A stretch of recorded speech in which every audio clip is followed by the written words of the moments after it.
Datanglah ke hadapannya dengan sorak-sorai, ketahuilah bahwa Tuhanlah Allah. Dialah yang menjadikan kita dan punya dialah kita, umatnya dan kawanan domba gembalaannya. Masuklah melalui pintu gerbangnya dengan nyanyian syukur, ke dalam pelantarannya dengan puji-pujian. Bersyukurlah kepadanya dan pujilah namanya. Ayat 5. Sebab Tuhan itu baik, kasih setianya untuk selama-lamanya, dan kesetiaannya tetap turun-temurun. Ku berjalan, kasih-Mu menerangi langkahku, tak ku takut, tak ku bimbang, karena ku tahu Kau bersamaku.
firman Tuhan ini, dia beri gambaran kepada kita sebagai orang-orang percaya supaya kita mengenal Tuhan lebih dalam kehidupan kita. Kita mengenal Allah dengan secara pribadi kita. Bagaimana mengenal Allah? Kita melihat bagaimana Tuhan memanggil kita menjadi orang Kristen. Bagaimana Tuhan menyatakan kebaikan dalam kehidupan kita sepanjang hidup kita di muka bumi ini. Inilah kita mengenal bagaimana Tuhan itu ada untuk saya dan saudara hari ini. Dan Tuhan, dia menyatakan bahwa dia akan membentengi kita. Dia akan menjaga orang-orang yang percaya kepada Tuhan di dalam kehidupan kita. Nah, hari ini mengajar kita bagaimana mengerti pekerjaan Tuhan dan mengajar kita bagaimana kita mengenal kebaikan Tuhan dalam kehidupan kita. Kalau kita lihat di mana-mana semuanya akan menakutkan. Adalah peperangan di sana sini, adalah gempa buminya, adalah kehancuran yang terjadi. Bahkan orang-orang di sekeliling kita saling bermusuhan. Tapi semua itu kata firman Tuhan dalam Wahyu itu dia katakan baru permulaan, belum pengakhirannya, baru mula Tuhan menyatakan keperkasaan dia supaya hal yang terjadi, supaya orang-orang Kristen tetap berdiri teguh di dalam iman mereka kepada Tuhan, supaya orang Kristen mengenal Allah mereka lebih dalam kehidupan kita. Jadi itulah sebabnya mengapa hal-hal yang terjadi di muka bumi ini, mengapa keadaan bumi kita berubah, karena Tuhan menyatakan bahwa bumi akan berubah, bumi akan goncang, bumi akan hancur, tetapi Tuhan tidak pernah berubah. Dari dulu sampai sekarang Tuhan ada untuk kita, untuk memberikan kekuatan dalam kehidupan kita. Kalau kita bayangkan saja dalam berita-berita, kita lihat saja bergelimpangan orang-orang yang dibinasakan oleh hal-hal yang tidak baik dalam muka bumi ini. Tetapi itu bagi kita orang Kristen bahwa itu adalah tanda akhir zaman bagi kita dan membuatkan kita lebih mengenal Tuhan kita lebih dekat dalam kehidupan kita. Kadang-kadang kita menjadi orang Kristen, apa yang kita kenal dalam kehidupan kita? Apa yang kita kenal dalam diri kita sendiri? Kita mengenal masalah kita saja, tetapi kita lupa bahwa Tuhan itu mengenal saya dan saudara hari ini. Dan Tuhan tahu keperluan kita, dan Tuhan tahu kemampuan kita. Itulah sebabnya firman Tuhan mengingatkan kita bahwa kita harus mengenal Tuhan di dalam kehidupan kita. Jadi kalau kita lihat di sini bahwa 3 perkara yang sangat penting bagi kita pada pagi ini. Yang pertama, kalau kita mengenal Tuhan secara pribadi kita menyerahkan hidup kita sepenuhnya kepada Allah. Dan yang kedua, kita mengenal Allah secara pribadi melalui pengalaman pribadi kita sebagai orang-orang percaya di dalam kehidupan kita. Yang ketiga, kita menyadari bahwa Tuhan itu Allah yang perkasa. Berarti kita tidak pernah mengabaikan pertolongan Tuhan dalam kehidupan kita. Kita tidak pernah melupakan pekerjaan Tuhan yang sudah terjadi dari dulu sampai sekarang. Tuhan sudah memelihara kehidupan kita. Jadi 3 perkara ini adalah kunci bagaimana kita mengenal Allah secara pribadi di dalam kehidupan kita. Dan kalau kita melihat sebab dalam ayat yang menceritakan tentang bahaya mengancam umat Allah dan berbicara bagaimana menolong dan menyelamatkan orang-orang percaya di dalam kehidupan kita. Itulah sebab Mazmur ini dia menyatakan bahwa dia sadar bahwa Tuhan itu adalah Allah yang adalah kota benteng bagi dia. Sekalipun Mazmur ini menyatakan bahwa seringkali dia mengalami berbagai cabaran, tetapi dia tidak pernah meninggalkan Tuhan. Tetapi dia katakan kepada dia supaya dekat kepada Tuhan dalam kehidupan dia. Kita menyadari apa yang artinya mengenal Allah, itu lebih dekat kepada Tuhan. Kita mendekatkan diri kita kepada Tuhan. Itulah artinya kita mengenal Tuhan. Setiap orang yang mengenal Tuhan, mereka tidak pernah digoyahkan iman mereka. Sekalipun banyak cabaran, mereka tetap dikuatkan karena Yesus adalah kehidupan kita. Setiap orang-orang percaya. Kita sebagai manusia, kita tidak sempurna. Yang sempurnanya adalah Tuhan. Tetapi kita diajak untuk melakukan kebenaran firman Tuhan, supaya kita mengenal bagaimana kebesaran Tuhan. Kita mengenal bagaimana Tuhan yang mengerjakan sesuatu yang luar biasa menurut keperluan setiap orang di dalam kehidupan kita masing-masing. Karena keperluan kita tidak sama di dalam kehidupan kita. Itulah sebabnya Tuhan mengenal kita. Kalau Tuhan mengenal saya dan saudara hari ini, mengapa kita tidak mengenal kasih Tuhan dalam kehidupan kita? Mengapa kita tidak mengenal kebenaran firman Tuhan dalam kehidupan kita? Karena kita seringkali mengenal diri kita sendiri. Kita seringkali mengenal apa masalah kita, tetapi kita tidak pernah menyatakannya kepada Tuhan dalam kehidupan kita. Tapi apa yang dikatakan di sini, bahwa kita harus menyerahkan hidup kita sepenuhnya kepada Allah. Dengan kata diam, artinya adalah ajaran berserah kepada Tuhan, harus melepaskan segala menghalangi kita untuk datang kepada Tuhan. Itulah sebabnya kita hari ini kita diajak berserah penuh kepada Tuhan, seperti berdiam.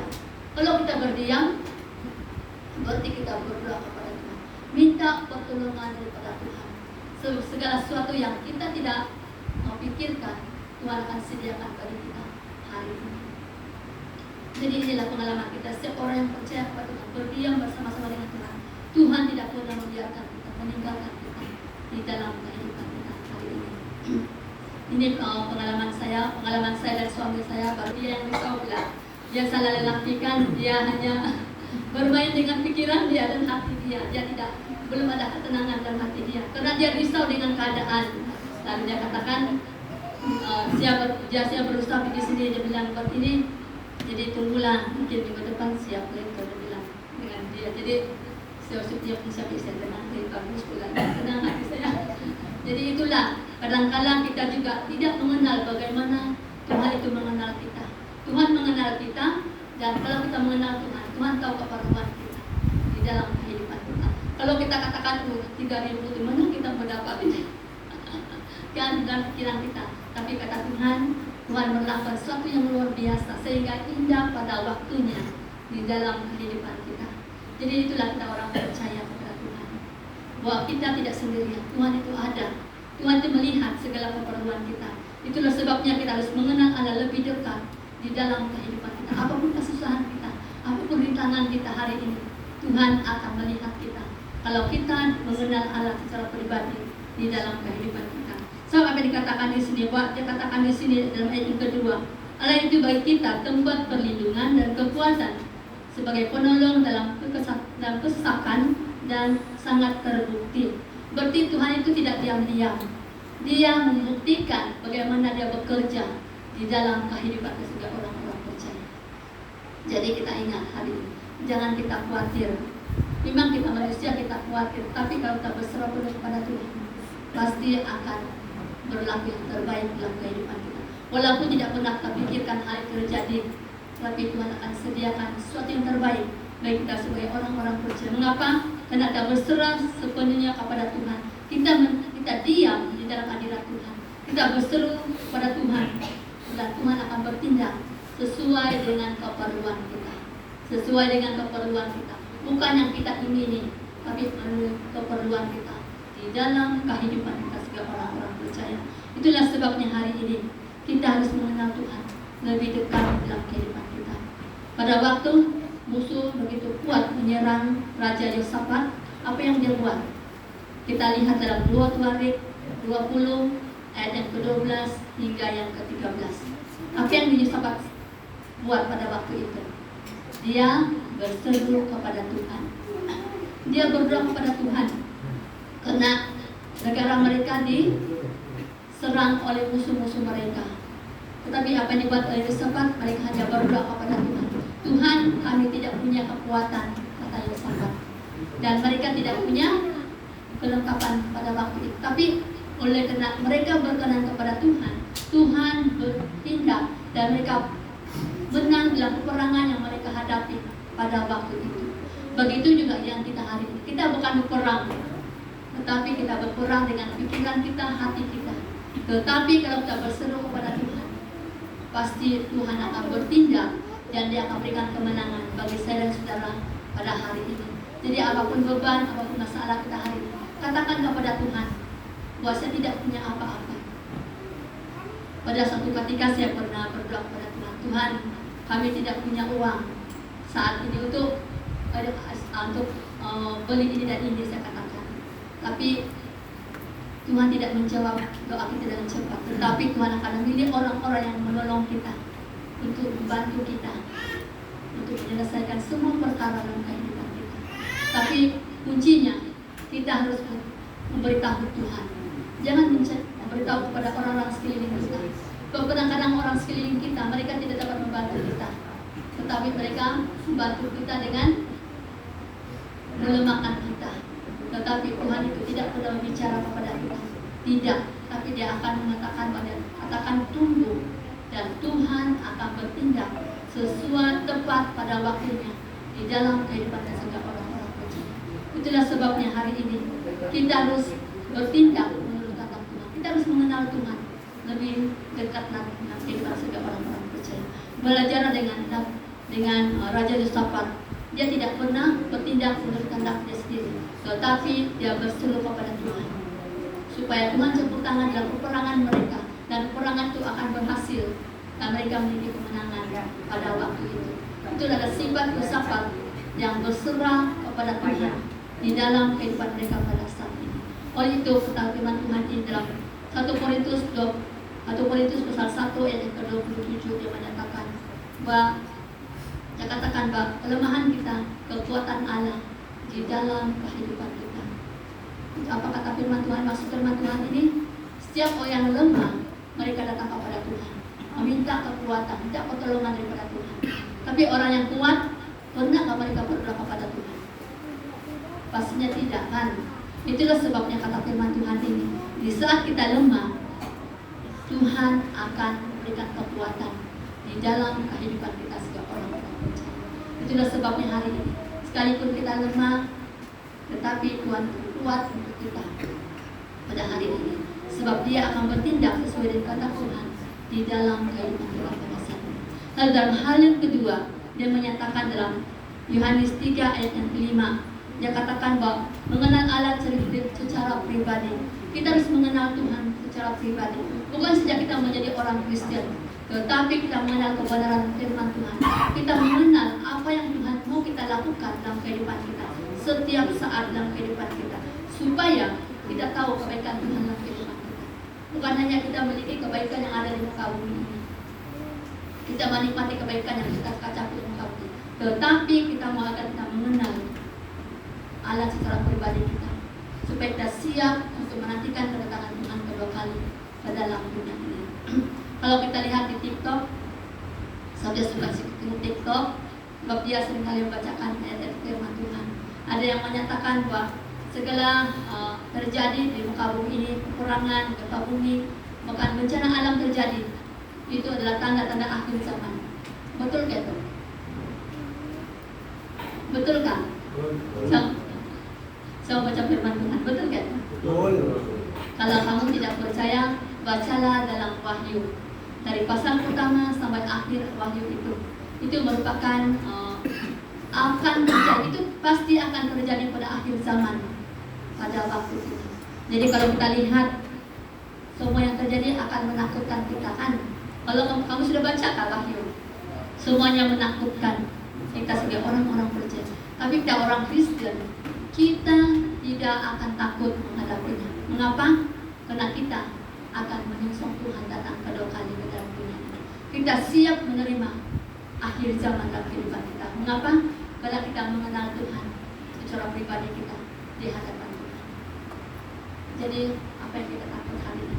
Karena Yesus sudah menyediakan anaknya untuk mati di atas kayu salib untuk menyelamatkan saya dan saudara hari ini. Kita tidak pernah takut menghadapi apapun kesulitan. Kadang-kala kalau kita lihat itu macam sejak bunga api bulan 31 itu kan, program bom-bom itu kan. Kadang-kala saya kalau 31 malam itu kalau mereka bunyi bom itu, macam lain saya rasa. macam hilang ingatan saya, bab bunyi kan gini-gini tuh. Sebab saya tidak suka bunyi yang kuat. Jadi kadang-kala macam saya dalam hati saya, kenapa lah saya tidak mau mendengar itu ini saya katakan. Itu adalah kelemahan saya. Tetapi kata firman Tuhan dalam Wahyu bahwa akan menjadi apa? Kita akan melawan segala musuh kita. Baik ada di bumi bahkan di udara juga. Kita tidak melihat. Tapi kita sebagai orang Kristen, kita siap menantikan kedatangan Tuhan kedua kali ke dalam dunia ini. Itulah sebabnya kata firman Tuhan ini bahwa kita harus mengenal Tuhan secara pribadi dalam kehidupan kita sebagai orang-orang percaya. Rasul Paulus mengenal secara pribadinya melalui apa? Melalui dia mengenal, dia menjadi penganiaya orang-orang Kristen yang ada di, kalau kita lihat dalam kisah para rasul itu, dia seorang penganiaya. tapi mulai dia seorang penganiaya kepada orang-orang Kristen. Mulai hal itu dia percaya kepada Tuhan, dan Tuhan pakai dia sehingga dia menjadi rasul, dan dialah pembela kebenaran dari dulu sampai sekarang. Kita baca dalam Kisah Para Rasul bahwa dialah pembela kebenaran. Jadi hari ini kalau kita menganggap diri kita ini tidak sempurna, Tuhan akan menyempurnakan. Kuncinya kita harus menyerahkan hidup kita sepenuhnya dalam tangan Tuhan. Kita harus mengenal Tuhan lebih dekat dalam kehidupan kita, dan Tuhan akan pakai saya dan saudara dengan luar biasa di dalam kehidupan kita sebagai orang-orang percaya. Sebab ayat yang dalam 2 Timotius 1 ayat ke-12, suatu keyakinan akan pemeliharaan dan keselamatan yang Tuhan berikan bagi saya dan saudara hari ini. Ini yang membuat kita kuat, bahwa kita dipelihara oleh Tuhan dan kita diberi keselamatan baik dalam dunia ini bahkan pada dunia yang akan, yaitu di surga nanti. Kita akan menerima keselamatan yang dari Tuhan. Kalau kita lihat dalam Kisah Para Rasul, dia menyatakan bahwa keselamatan tidak ada dalam siapapun, melainkan di dalam Tuhan Yesus. Jadi hari ini, mengapa kita mau meninggalkan Tuhan? Mengapa kita mau mengikut jalan dunia ini? Tetapi mari kita mengenal Tuhan lebih dekat dalam kehidupan kita, dan berilah hidup kita kepada Tuhan. Pakailah jalan Tuhan, pakai hidup kita seturut dengan kehendak Tuhan di dalam kehidupan kita pada saat ini. Sebab kita tahu bahwa demikianlah juga seharusnya setiap kita harus melakukan segala kehendak Tuhan di dalam kehidupan pada hari ini. Jadi jangan kita sia-siakan waktu yang ada, karena Tuhan akan datang. Dia katakan dia sudah di ambang pintu. Kalau berarti di ambang pintu, dia hanya membuka pintu itu dan dia akan keluar. Dia akan menghakimi orang-orang yang percaya, dan kita akan menerima keselamatan dari Tuhan. Sebab dia katakan bahwa apabila membuka pintu, tidak ada satu orang pun yang boleh menutupnya. Dan apabila dia membuka pintu, tidak ada seorang pun, apabila menutup pintu, tidak seorang pun yang akan membuka pintu itu. Berarti hari ini kita diberi peluang. Kalau Tuhan sudah membuka pintu keselamatan bagi kita, mengapa kita sia-siakan hidup kita? Dan kalau kita menerima keselamatan, biarlah kita dapat melakukan seturut dan kehendak Tuhan di dalam kehidupan kita. Jadi hari ini jangan kita sia-siakan waktu yang sudah ada, sebab kita melihat tanda-tanda akhir zaman sudah ada. Jadi jangan kita sia-siakan hidup kita, waktu kita, sebab Tuhan sudah siap sedia untuk datang ke muka bumi ini, untuk menghakimi kita sesuai dengan perbuatan kita di dalam kehidupan kita. Oleh itu selagi ada kesempatan, marilah kita gunakan hidup kita ini. Jangan kita sia-siakan hidup kita, tapi berubahlah untuk menerima hidup yang kekal di dalam kehidupan kita pada saat ini. Dan lalu hal yang ketiga, hal yang terakhir, bahwa kita menyadari kuasa dan keperkasaannya di dalam kehidupan kita. Bagaimana kita menyadarinya? Tuhan sudah memimpin kita sepanjang kehidupan kita. Dari kita kecil sampailah hari ini, Tuhan sudah melihara kehidupan kita. Berarti itu adalah kuasa Tuhan yang terjadi dalam kehidupan kita, sehingga gagah perkasa sampai hari ini. Bukanlah kena kuat, tapi Tuhan bekerja di dalam kehidupan kita sebagai orang-orang percaya hari ini. Jadi hari ini tidak bukan sendirian, tapi Tuhan ada di dalam kehidupan kita untuk memimpin perjalanan hidup kita sebagai orang-orang percaya. Oleh itu kita harus percaya, beriman di dalam kehidupan kita. Kalau kita lihat saat ini bahwa keadaan ini merupakan sikap iman orang Israel dalam perjanjian lama. Allah dan kuasanya digambarkan berbagai cara di dalam kehidupan mereka. Ingat, orang Israel adalah orang yang percaya. Mereka dipilih oleh Tuhan pada saat ini, dan Tuhan akan bekerja di dalam kehidupan mereka karena mereka adalah pilihan Tuhan. Dan hari ini kita juga adalah orang-orang yang percaya, yang dipilih oleh Tuhan untuk melakukan segala kehendak Tuhan di dalam kehidupan kita sebagai orang-orang percaya. Itulah saya katakan dengan kami bercerita dengan teman-teman saya. Saya katakan jangan kita mudah mengeluarkan perkataan daripada mulut kita, sebab kita pastor, diakon, dia katakan jangan mengeluarkan perkataan yang tidak baik dalam kehidupan kita. Mengapa? Karena kita adalah orang-orang yang diurapi Tuhan. Saya katakan begitu juga saat ini. Sebab orang yang diurapi Tuhan, sejahat manapun dia, kita tidak boleh mengatakan mereka, sebab mereka ada urapan Tuhan. Saya katakan itu.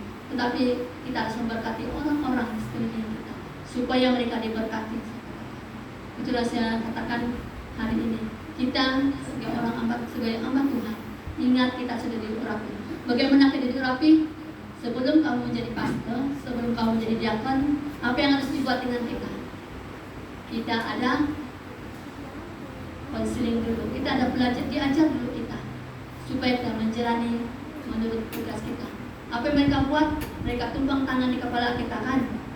Berarti mereka adalah orang yang diurapi Tuhan. Jadi hari ini jangan kita bebas mengatakan itu, tapi biarlah kita berkata menurut kebenaran firman Tuhan di dalam kehidupan kita, supaya kami diberkat bagi semua orang dalam kehidupan kita. Begitu juga kata firman Tuhan ini bahwa orang Israel memiliki iman yang teguh dalam kehidupan mereka, tetapi tidak semua mereka percaya kepada Tuhan. Tetapi di sekitar mereka pasti ada orang-orang yang percaya di dalamnya. Mereka percaya bahwa apa yang terjadi dalam kehidupan mereka hari ini, mereka tahu bahwa Tuhan bercampur tangan dalam kehidupan mereka. Begitu juga dengan kita hari ini, Tuhan juga akan campur tangan dalam kehidupan kita. Kita hanya mampu apa kita buat untuk mereka. Kita hanya mampu berdoa untuk mereka supaya mereka memiliki kerendahan hati dan Tuhan berikan kedamaian bagi mereka pada hari ini. Jadi inilah tanggung jawab juga orang-orang Kristen dalam mendoakan orang-orang yang memerlukan pertolongan pada waktu ini. Jangan kita menggunakan perkataan yang tidak baik, sebab mereka adalah umat pilihan Allah. Jadi Tuhan punya rencana yang terbaik untuk mereka, dan apa yang terjadi untuk memilih siapa yang taat kepada Tuhan, untuk memilih siapa setia sampai akhir hidup mereka. Dalam kehidupan mereka, kita hanya mampu berdoa kepada Tuhan agar semua yang terjadi bela menurut kata Tuhan di dalam kehidupan mereka dan kita semua. Sebab kata firman Tuhan bahwa Dia akan membentengi kita dan Dia akan memelihara kita, Dia akan menjaga kita sesuai dengan iman kita, sesuai dengan kehidupan kita, berjalan menurut kebenaran firman Tuhan dalam kehidupan kita pada saat ini. Sebab kita lihat pada masa yang lalu, di mana dalam Mazmur 68 ayat yang kelima, di mana Tuhan menyatakan dirinya, Dia berkendaraan melintasi awan-awan di udara. Ini menyatakan pekerjaan Tuhan. Kadang-kadang saya lihat di TikTok ada gambaran malaikat itu di Israel kan, mereka ada gambaran malaikat itu. Itu adalah gambaran mereka. Tetapi sebenarnya mereka lihat dalam Mazmur 68 ayat yang kelima, di mana Tuhan berkendaraan melintasi awan-awan. Mengapa? Karena Tuhan menyatakan bahwa Dia yang berkuasa, Dia yang perkasa, dan Dia yang akan memberikan kekuatan bagi orang-orang yang percaya kepada Tuhan. Berarti Tuhan tidak pernah membiarkan mereka meninggalkan bagi mereka yang tetap berjalan dalam ketaatan dan melakukan kebenaran firman Tuhan. Itu adalah nyata bahwa Tuhan itu ada di dalam kehidupan kita hari ini. Dan Tuhan menyatakan bahwa kamu tidak sendirian, tapi kita ada untuk Tuhan, dan Tuhan ada untuk kita dalam kehidupan kita hari ini. Oleh sebab itu, hadirat raja dan ada dalam tangannya dalam Kolose 5 ayat 28, bahwa semua yang ada yang berkuasa di muka bumi ini, baik raja-raja maupun pemerintah, dalam tangan Tuhan. Tuhan yang memegang kehidupan mereka, dan Tuhan akan bertindak sesuai dengan kehendaknya bagi mereka. Itulah sebabnya kita hari ini Tuhan mengenal Tuhan Yesus mengenal Bapa, dan kita Tuhan mengenal kita apa yang kita perlukan. Sebab hanya Bapa yang tahu segala sesuatu dan dapat menarik orang datang kepada Yesus di dalam kehidupan kita pada hari ini. Oleh itu yang dikatakan dalam Yohanes 14 ayat 6, sebab Allah adalah jalan kehidupan. Ada kita sudah mengenal Allah, sudah kita sedar bahwa Tuhan itu ada untuk kita hari ini. Oleh itu jangan berlenga-lenga lagi, tetapi mari kita serahkan hidup kita sepenuhnya dalam tangan Tuhan. Sebab Tuhan itu adalah Allah yang perkasa. Dan mari kita mengenal lebih dekat lagi kepada Tuhan yang kehidupan kita. Jangan kita sia-siakan waktu yang sudah ada, tapi hargailah waktu ini, karena Tuhan itu baik bagi kita sebagai orang-orang percaya. Sebagai kesimpulan firman Tuhan kita terpadu, supaya kita mengenal Allah melalui kebaikan dan kekuasaan Tuhan di dalam kehidupan kita sebagai orang-orang percaya. Oleh itu marilah kita mengenal Allah kita lebih dalam lagi melalui kasih dan kebenaran firman Tuhan di dalam kehidupan kita hari ini. Jadi firman Tuhan sampai di saat kita sama-sama bangkit berdiri, kita menyerahkan hidup kita kepada Tuhan. Pada apa yang kita hadapi hari ini, Tuhan mengenal kita. Tuhan tahu keperluan kita dan Tuhan tahu kelemahan kita. Kita orang-orang percaya di dalam kehidupan kita. Mari kita berdoa.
Bila kami dapat kembali ke tempat ini, kami dapat memuliakan Tuhan.